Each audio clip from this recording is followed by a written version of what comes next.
बड़े बेआबरू होकर तेरे कूचे से हम निकले। 9 अप्रैल की रात 11 बजे पाकिस्तान में बानीवाला स्थित प्रधानमंत्री आवास में रात के 11 बजे एक हेलीकॉप्टर उतरता है। उस हेलीकॉप्टर में पाकिस्तान के 2 महत्वपूर्ण शख्सियत उतरती है, अंदर जाते हैं। इमरान खान के साथ एक कमरे में मुलाकात होती है। थोड़ी देर बाद इमरान खान के गाल पर एक जोरदार थप्पड़ रसीद किया जाता है और उसके बाद सारा मामला पटरी पर आ जाता है। वोटिंग होती है संसद में और इमरान खान की सरकार गिर जाती है। नमस्कार, मैं सौरभ सिंह स्वागत करता हूं आप सबका अपने YouTube चैनल किस्सा अपना अपना में। तो आज हम बात कर रहे हैं पाकिस्तान के ताज़ा सियासी हालातों पर।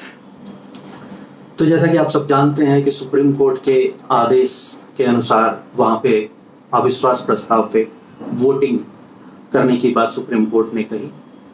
तो संसद बैठी, वहाँ पे वोटिंग के तैयारियां शुरू हुई, लेकिन स्पीकर और डिप्टी स्पीकर का मन कुछ और ही था, क्योंकि उनके पीछे उनके आका है। इमरान खान नहीं चाहते थे कि उनको इस्तीफा देना पड़े या उनकी सरकार गिरे, वो ये सब नहीं चाहते थे। तो टाल मटोल करने लगे स्पीकर और डिप्टी स्पीकर। सारा मामला खिसता चला गया। इमरान खान ने अपने मंत्रियों को, अपने सांसदों को कह दिया था कि लंबे लंबे आप लोग भाषण दीजिए, जिससे कि बस सदन का टाइम वेस्ट हो और वोटिंग ना हो पाए कैसे भी करके। वहाँ के स्पीकर ने, वहाँ के डिप्टी स्पीकर ने साफ साफ ये कह दिया था कि इमरान खान चूंकि मेरे दोस्त हैं तो मैं उनसे ये दगाबाजी नहीं कर सकता कि उनके खिलाफ वोटिंग कराई जाए और उनकी सरकार गिरे। सोचिए, लोकतंत्र की बात पाकिस्तान करता है। वहाँ का स्पीकर सदन में बैठ के ये बात कहता है कि इमरान खान मेरे दोस्त हैं, इसलिए मैं ये नहीं करवाना चाहता। खैर, अच्छी बात है, उनके लोकतंत्र के लिए ये अच्छी बात होगी। लेकिन आर्मी को इस बार लगा कि नहीं, थोड़ा लोकतांत्रिक तरीके से चलना चाहिए, क्योंकि वो डिसाइड तो आर्मी को ही करना है कि कैसे चलना चाहिए, किस तरीके से हमें इस घटना को अंजाम ऐसा देना है कि वो दिखे लोकतांत्रिक करने वाले भले हम ही हों। तो ऐसा ही कुछ वहाँ पे वाकया था। तो उसके बाद दिन भर की कार्रवाई चली। कार्रवाई भी लेट शुरू हुई, 1:30 बजे के आसपास कार्रवाई शुरू हुई और उसके बाद फिर सबके भाषण होते गए। लगभग 9 बजे के करीब इमरान खान ने अपने खास डिफेंस सेक्रेटरी को बुलाया और बुला करके कहा कि ऐसा है कि एक नोटिफिकेशन तैयार करिए आप, और उसमें बाजवा की बर्खास्तगी का ऑर्डर आप तैयार करिए। और उन्होंने ये आदेश दिया और उसके पहले उन्होंने अपने खास मंत्री को भेजा बाजवा के पास और उन्होंने कहा कि इमरान खान इस्तीफा देने के लिए तैयार नहीं है, ना ही वोटिंग के लिए तैयार हैं, तो वो संसद को भंग करके और दोबारा चुनाव कराना चाहते हैं। आर्मी बहुत नाराज हुई इससे। उन्होंने साफ साफ कहा कि नहीं, ये नहीं हो सकता। उसके बाद से फिर इमरान खान ने अपने डिफेंस सेक्रेटरी को बुला कर वो नोटिफिकेशन तैयार कराया। उस नोटिफिकेशन पे सिर्फ नंबर लिखा जाना बाकी था, ऐसा कहा जाता है। 9 बजे के आसपास इमरान खान बाहर निकलते हैं। प्रधानमंत्री आवास के कैंपस में घूमते हुए वो किसी से कॉल पे बात करते हैं। इस कॉल को आर्मी इंटेलिजेंस ने इंटरसेप्ट कर लिया। अब उसके बाद उनको पता चल गया कि इमरान खान के मन में क्या चल रहा है, इमरान खान के दिमाग में क्या चल रहा है। तुरंत लगभग 11 बजे के करीब रावलपिंडी आर्मी हेडक्वार्टर से एक हेलीकॉप्टर उड़ान भरता है, जिसमें कि वहाँ के ISI chief lieutenant general Nadeem Anjum और जनरल बाजवा, ये दोनों लोग उतरते हैं प्रधानमंत्री आवास में, अंदर जाते हैं, बातचीत करते हैं।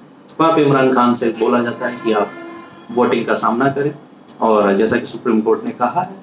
और उसके बाद एक तरफ जनरल बाजवा और वहाँ के ISI चीफ ने सुप्रीम कोर्ट के चीफ जस्टिस से भी बात की। वहाँ भी हाई कोर्ट और सुप्रीम कोर्ट के ताले रात में खुल गए कि हाँ, अगर ऐसा कुछ होता है। एक वकील ने तो बाकायदे बाजवा की बर्खास्तगी के खिलाफ एक अपील भी दायर कर दी सुप्रीम कोर्ट में कि अगर वो इमरान खान इस पे कुछ करते हैं, बाजवा को बर्खास्त करते हैं, तो उसको अमान्य घोषित किया जाए। तो ये सब वाकया हुआ। इसी बीच ये बातचीत चलती रही एक बंद कमरे में इमरान खान से जनरल बाजवा की और ISI चीफ की, और कुछ बात बिगड़ी जिसपे ISI चीफ जनरल नदीम उठे और एक जोरदार थप्पड़ इमरान खान के बाएं गाल पर रसीद कर दिया। ड्रामे तो बहुत हुए उस रात।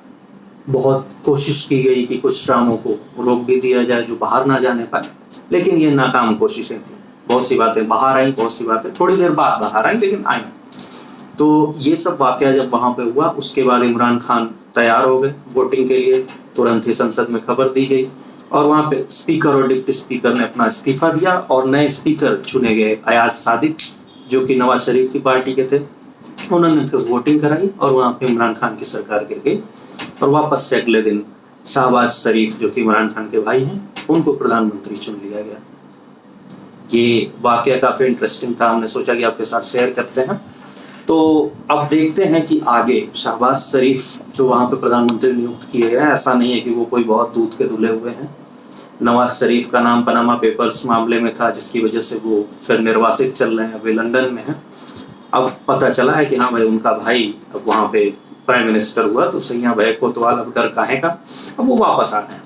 और आगे देखते हैं पाकिस्तान की राजनीति किस तरफ जाती है। हालांकि बहुत कुछ उम्मीदें ना तो भारत को है वहाँ पे नेतृत्व के बदलने से, ना ही किसी और देश को होगा। चाइना के लिए तो बिल्कुल बराबर है, चाहे वो रहें इमरान खान या फिर शहबाज शरीफ। हालांकि माना जाता है कि शहबाज शरीफ का चाइना की तरफ झुकाव थोड़ा ज़्यादा है, लेकिन ठीक है, वो भारत से भी बातचीत के पक्ष में है। लेकिन कश्मीर का मुद्दा जैसे कि बाकी सारे लोग उठाते रहे हैं, वैसा ही वो भी उठा रहे हैं। हमारी तरफ से भी बधाई संदेश जब प्रधानमंत्री की तरफ से और गृह मंत्री की तरफ से, रक्षा मंत्री की तरफ से जब दिया गया, तो उसमें उसी अंदाज में उनको जवाब भी दिया गया, उसी अंदाज में उनको बधाई दी गई जिस अंदाज के वो पात्र थे।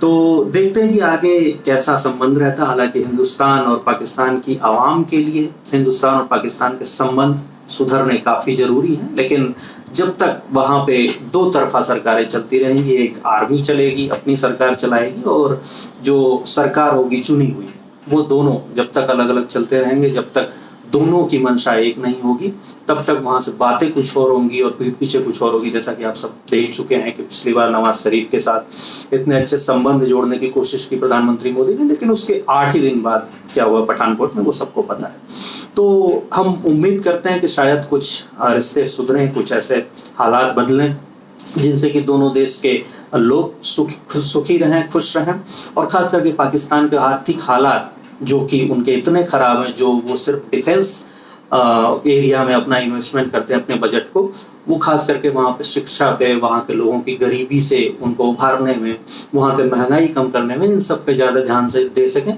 जिससे कि वो लोग भी, उन लोग की भी आर्थिक हालत सुधरे, क्योंकि सारा खामियाजा तो वहाँ के आवाम को ही भुगतना पड़ता है।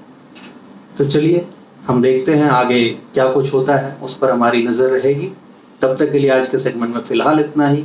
हम फिर मिलेंगे। हमारे चैनल को सब्सक्राइब करना ना भूलें। बहुत बहुत धन्यवाद।